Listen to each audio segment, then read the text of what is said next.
Como siempre, es un gusto poder saludarlos, amigos. Una semana más de historias de terror, una semana más de gritos en la noche. Una de las profesiones más complicadas, más difíciles, es la de policía. En esta ocasión, nuestras historias tienen que ver justo con estas personas que patrullan las calles de las ciudades de noche. Los hombres y mujeres que están encargados de nuestra seguridad y de salvaguardar el orden. Ya lo saben, si les gustan estas historias, por favor no se vayan sin dejarnos un like, escríbanos sus comentarios en la parte de abajo y no se olviden de seguirnos en nuestras redes sociales, los enlaces están en la cajita de descripciones. Si aún no se han suscrito, por favor háganlo antes de irse. Y si tienen alguna historia que compartirnos, que quieran escuchar en este canal, pueden enviarlo a través de nuestro correo electrónico y de nuestro mensaje privado de Facebook. Bueno, vamos a dar inicio. Ya saben lo que tienen que hacer. Vayan por una taza de café, reúnan a la familia, apaguen la luz y quédense con nosotros. Mi papá fue policía durante más de 40 años. Siempre estuvo muy comprometido con la justicia y el deseo de proteger a la gente. Era de los buenos.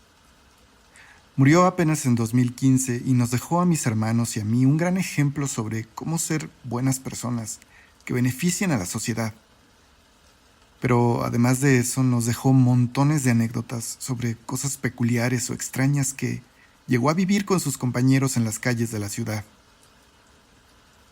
Esto que voy a narrarles fue una de las historias que le ocurrieron y probablemente la que más lo marcó. Durante varios periodos en su carrera, mi papá tuvo el turno nocturno, patrullando las calles de la delegación Tláhuac, que era donde nosotros vivíamos. Una noche por 1995, mi padre transitaba lentamente por las calles de la colonia La Nopalera. Iba platicando tranquilamente con su compañero y que después se convertiría en su compadre, César. Habían pasado las 3 de la mañana. Y acordaron dar un último rondín antes de ir a estacionarse un rato sobre la avenida Tláhuac. Iban a muy poca velocidad por una calle oscura que, naturalmente a esa hora, estaba sola. Y de repente, algo pareció aventarse frente a su patrulla. Una especie de bulto se arrojó desde la banqueta, lo que provocó que mi padre metiera el freno de golpe. Bajaron él y su compañero a ver qué había ocurrido. ¿Qué era eso que les había caído desde un lado? Y antes de que llegaran al frente del auto, un niño se levantó. Era un pequeño de unos 8 años, con su playera rasgada y totalmente despeinado. Estaba llorando. «Ayuden a mi mamá, por favor», les dijo ese niño a mi padre y su amigo, que estaban ya revisando si no tenía heridas o algo parecido. Aunque el niño parecía descuidado, no tenía sangre ni golpes, solo la playera rota y el cabello alborotado. Mi padre le preguntó que dónde estaba su mamá o qué le ocurría. Y entonces, en el silencio de la noche, escucharon unos gritos ahogados. Ambos hombres voltearon a la banqueta de donde había saltado aquel infante y vieron la puertita de madera abierta en el patio de una casa muy humilde, que también tenía la puerta de entrada entreabierta. Los gritos provenían de ahí. El compañero de mi padre subió al niño al asiento del copiloto y le dijo que por favor los esperara ahí, que ellos iban a auxiliar a su madre. Ambos desenfundaron sus armas y de la manera más sigilosa que pudieron, entraron al pequeño patio y se colocaron junto a la puerta de entrada de la casa. Preguntaron si había alguien, pero no hubo respuesta. Solo aquellos lamentos intermitentes muy débiles. Abrieron despacio la puerta y apenas entraron a ese domicilio, el horror los tomó por sorpresa. En el piso de la sala, una mujer joven de unos 30 años yacía ensangrentada. Pero lo más perturbador era que esa joven estaba siendo golpeada a patadas brutalmente por un hombre un poco mayor que ella, que parecía que ni siquiera se había dado cuenta de que ellos estaban ahí. Mi padre y su compañero corrieron a someter a esa persona que parecía estar fuera de sí. Con mucho trabajo lo esposaron, y aunque aquel hombre gritaba y se retorcía, lo llevaron a la patrulla, lo metieron a la parte trasera y se apresuraron a pedir auxilio por radio para que llegara una ambulancia. Para este momento, el niño ya no estaba en el asiento delantero, por lo que el compañero de mi padre empezó a preguntar por él a los vecinos que, con las luces de la patrulla, habían salido prácticamente todos a sus puertas, tratando de enterarse de lo que pasaba. Mi padre, mientras tanto, corrió a auxiliar a la mujer que estaba muy débil, casi en estado de shock.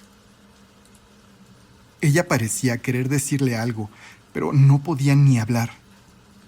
Aquello le era totalmente imposible en su estado, ya que su cara estaba muy inflamada, seguramente por haber recibido ahí también algunos golpes. Contaba mi padre que la ambulancia esa noche, para sorpresa de ambos, llegó en poco menos de 10 minutos. Los paramédicos entraron corriendo a auxiliar a la mujer y después de unos pocos segundos la levantaron en una camilla para llevarla tan rápido como pudieran al hospital. Mientras la subían a la ambulancia, mi padre le alcanzó a decir que su hijo estaría bien, que ya lo tenían con ellos. Y después la ambulancia arrancó.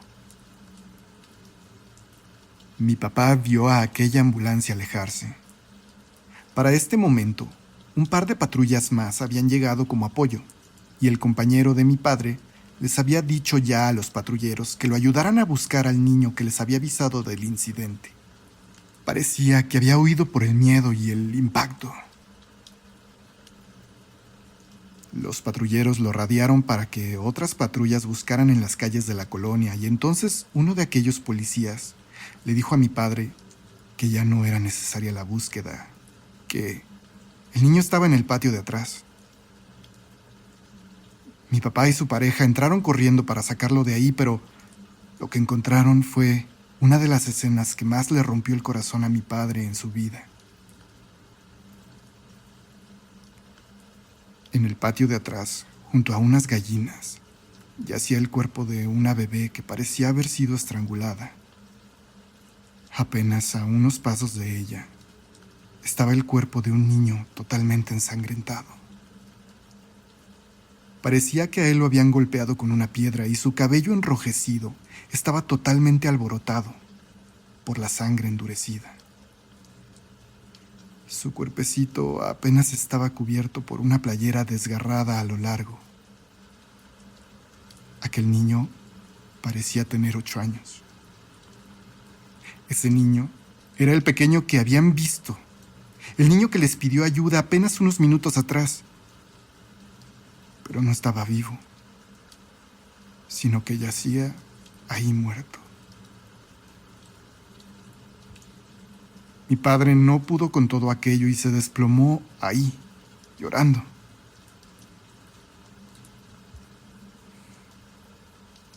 Mi madre recuerda que le dieron unas vacaciones de 3 meses para que se recuperara de aquel impacto, pero creo que nunca volvió a ser el mismo.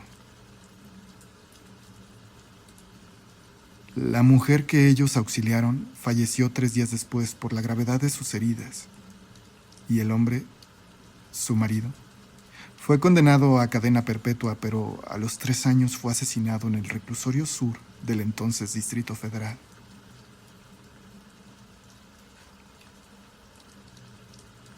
Por lo que se sabe, aquella noche su esposo había llegado drogado y sencillamente había explotado en cólera por el llanto de su hija, asesinándola. Su hermano, al tratar de defenderla, había sufrido la misma suerte. La madre, que en un inicio estaba dormida, al escuchar los gritos de su hijo, salió de su cuarto para encontrar aquella tragedia, y al intentar someter a su esposo, había sido igualmente víctima de su cólera. Hoy en día, La casa donde ocurrió esa tragedia ya no existe, pero mi padre durante mucho tiempo tuvo mucho recelo de transitar por ahí en la noche. Tenía miedo de sus recuerdos, pero también tenía miedo de encontrar a aquel niño fantasma al que ya había visto alguna vez. Quizá su espíritu aún ronda en alguna calle de esa colonia, pidiendo que alguien lo ayude.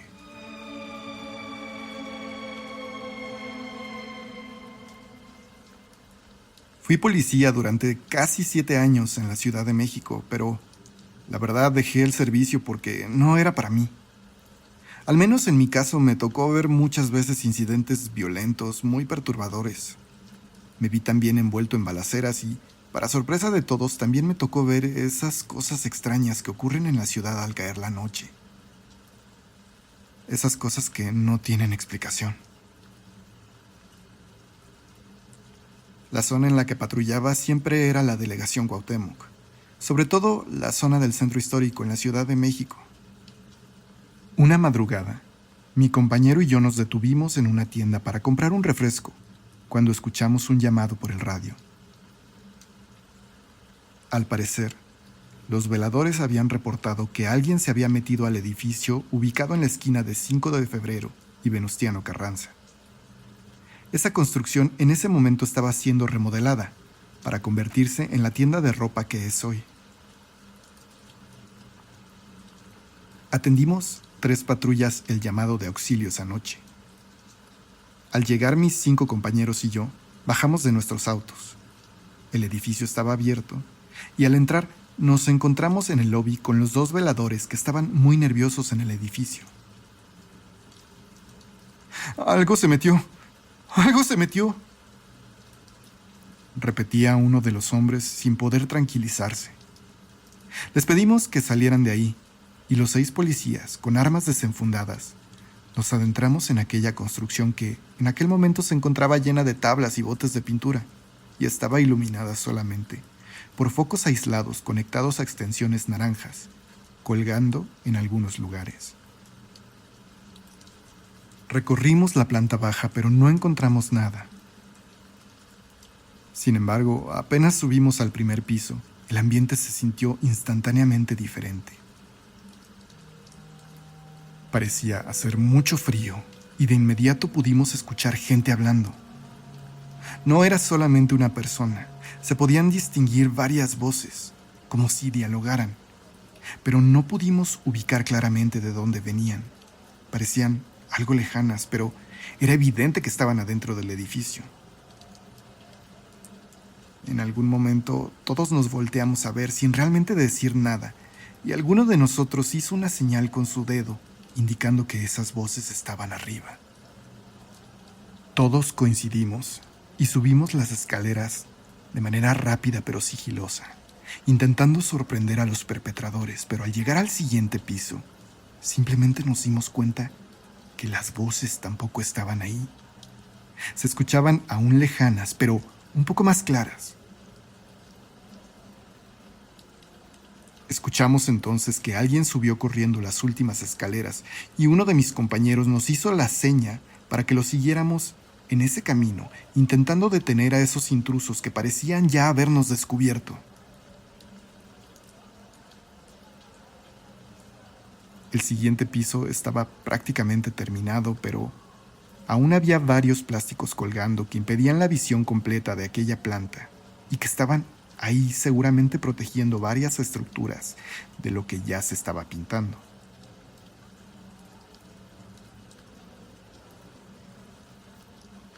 Para sorpresa de todos, las voces desaparecieron en ese momento. Pero casi al fondo se podían ver 2 linternas encendidas que se agitaban iluminando de vez en vez. Mis compañeros y yo nos pusimos en posición para avanzar y sorprender a esos criminales que ya no podían esconderse. Alguien hizo la seña con la mano de que avanzáramos. Dimos todos pasos rápidos y caminamos sin importarnos el ruido que hacíamos. Después de todo, los que habían allanado la propiedad estaban ahora acorralados. ¡Policía! ¡Estamos aquí! ¡Estamos aquí!, dijo una voz, y nosotros irrumpimos al último espacio separado por algunos de esos plásticos. 2 hombres sostenían linternas y parecían felices de vernos. 2 de mis compañeros se abalanzaron para arrestarlos. ¡No! ¡Esperen! ¿Qué hacen? ¡No! La verdad, con una cierta actitud prepotente que se nos recomienda tener para amedrentar a los criminales, los tomamos diciéndoles que se iban a ir a la cárcel por meterse a una propiedad privada, y entre gritos y empujones, por fin puse atención a lo que uno de ellos decía. ¡Nosotros los llamamos! ¡Somos los veladores! ¡Nosotros les hablamos! Le pedí a mis compañeros que se detuvieran, y los hombres tuvieron oportunidad de explicarnos.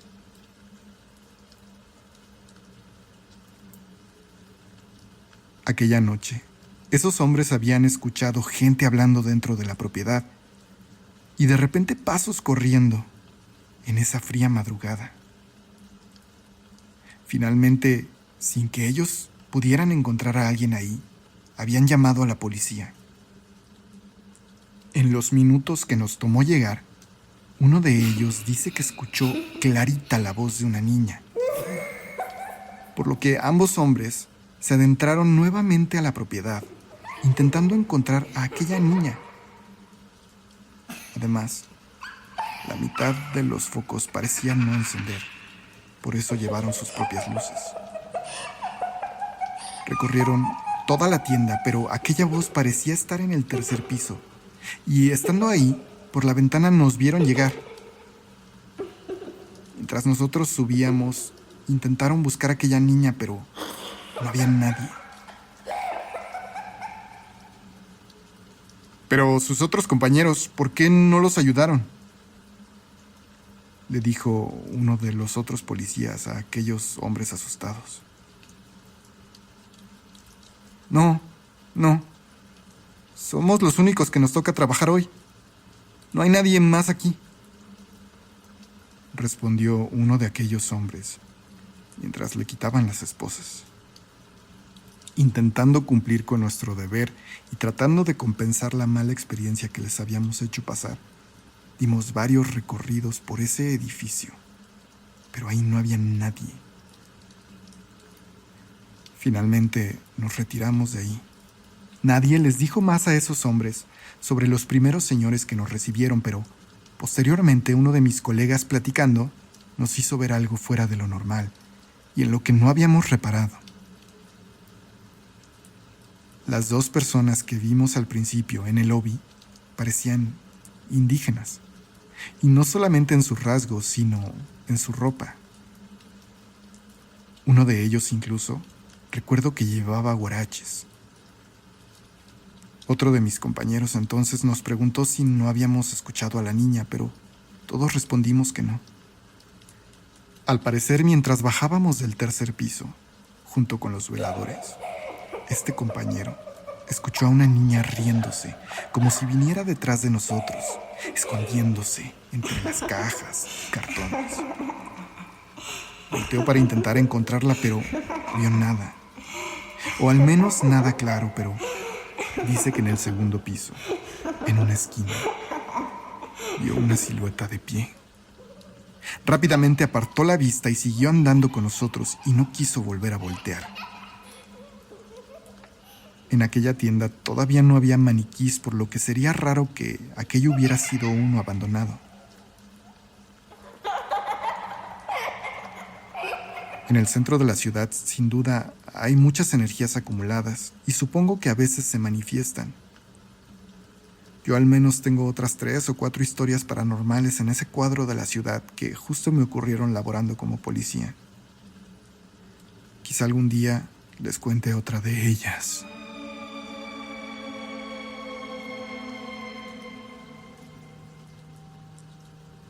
¿Están disfrutando los relatos? Si es así, por favor no se olviden de compartirnos, amigos. Esa es la única manera en que este canal va a poder seguir teniendo un flujo de historias constantes para narrárselas a ustedes cada semana. Vamos a la última historia.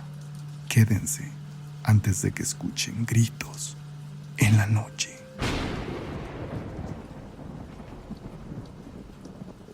Yo creo que la gente se sorprendería si supieran el número de llamadas extrañas que los que trabajamos en la fuerza policíaca recibimos.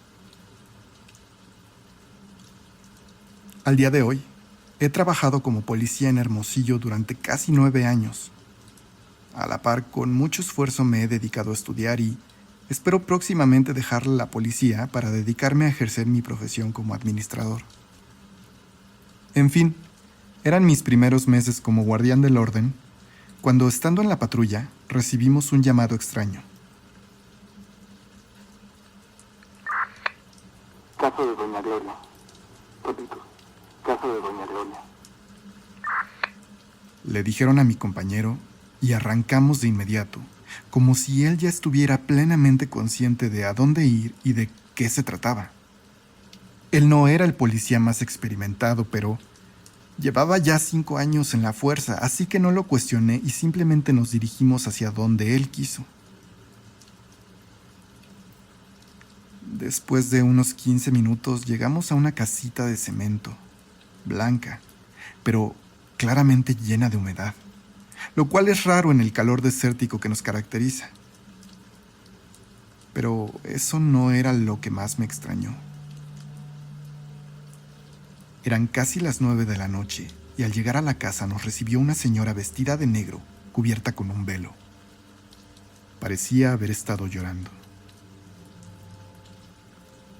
Ya estamos esperando al padre, hijo, le dijo esa mujer a mi compañero, y posteriormente me enteraría de que ella era su madre. Mi compañero solo asintió con la cabeza. Volteó a verme y me dijo que no dijera nada, que solo observara. Entramos a aquella casa y la humedad parecía penetrarte los huesos de golpe. Avanzamos por la sala y después salimos a un patio interior que estaba lleno de sillas en las cuales estaban al menos 10 ancianas, todas con velos negros, rezando un rosario. Había tal vez solo 2 o 3 hombres con ellas, también ancianos. Mi compañero le hizo un gesto con la cabeza a su madre y me indicó que lo siguiera. Nos fuimos a sentar a un par de sillas al fondo del patio. Una vez ahí, le pregunté qué ocurría. Mira, no te pido que me creas, pero las palabras de mi compañero se interrumpieron de repente cuando todos los ancianos se pusieron de pie. Por el mismo lugar por donde entramos a ese patio, venía llegando un sacerdote usando su traje morado y 3 monjas detrás de él, deprisa, siguiéndole los pasos. La mamá de mi compañero pareció saludarlos tímidamente y caminó rápidamente a su lado hasta el otro lado de este patio donde estaban unos cuartos y les abrió una puerta. Cuando el sacerdote y las religiosas entraron por ahí, un grito horrible se escuchó salir desde dentro. Yo, naturalmente pensando que algo malo ocurría, me levanté y fui directo para allá, pero la mamá de mi amigo cerró la puerta detrás de aquellas personas y ellos parecieron haberla cerrado por dentro. Mi compañero desde su lugar me hacía señas con la mano para que yo me regresara a sentar, pero no le hice caso. Y me quedé ahí junto a la puerta, intentando abrirla, aunque todos aquellos ancianos me miraban como si estuviera loco, pero tampoco me lo impedían ni me decían nada. Desde fuera, lo único que podía escuchar era horribles gritos de mujer. Yo intentaba forzar aquella puerta para que se abriera, pero esa voz femenina de repente se transformó en una voz horrenda que gemía y gritaba de una manera que te lava los huesos.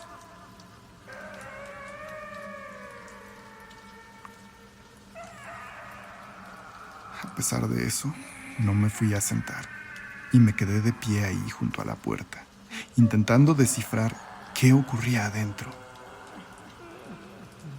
Pasaron quizá 20 minutos y de repente la puerta se abrió. Una de las monjas salió con un cántaro que corrió a llenar a una llave que se encontraba cerca de donde estaba sentado mi compañero. No pudiendo aguantar la curiosidad, en un movimiento me volteé y abrí la puerta para ver algo horrible. Adentro de aquella habitación, las 2 monjas restantes parecían estar rezando 2 Biblias. Estaban paradas junto a una cama, donde estaba una señora recostada, y el sacerdote la tomaba de la cabeza y le susurraba algunas cosas.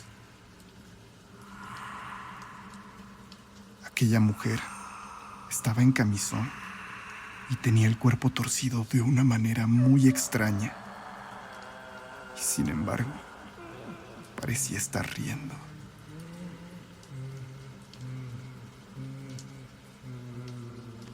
¿Saben? En ese momento lo que me imaginé, lo que deduje, lo mismo que ustedes están deduciendo. Pero aquella escena no era como en las películas. El sacerdote no le estaba gritando y ella no flotaba, pero yo sabía exactamente qué estaba pasando ahí.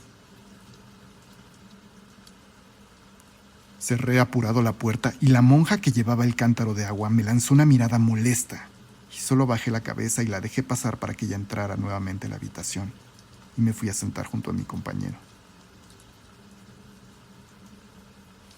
No dijimos nada más y simplemente estuvimos ahí en silencio hasta que el padre y las monjas abrieron nuevamente aquella puerta, probablemente media hora después.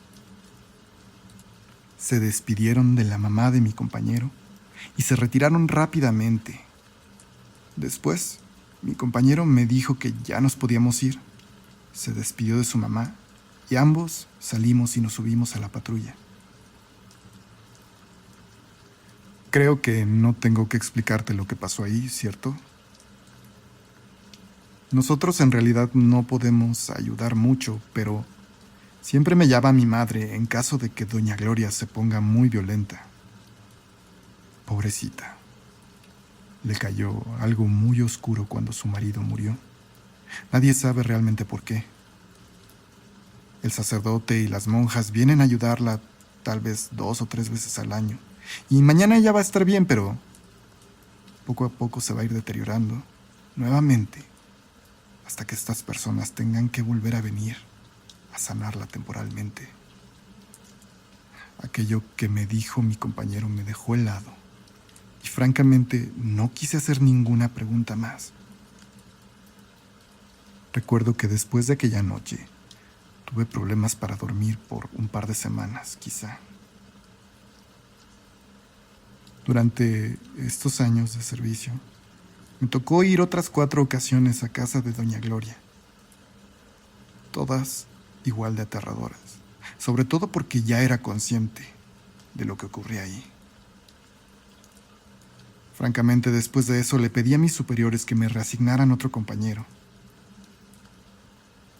No hubo ninguna objeción, porque ellos ya sabían por qué lo hacía.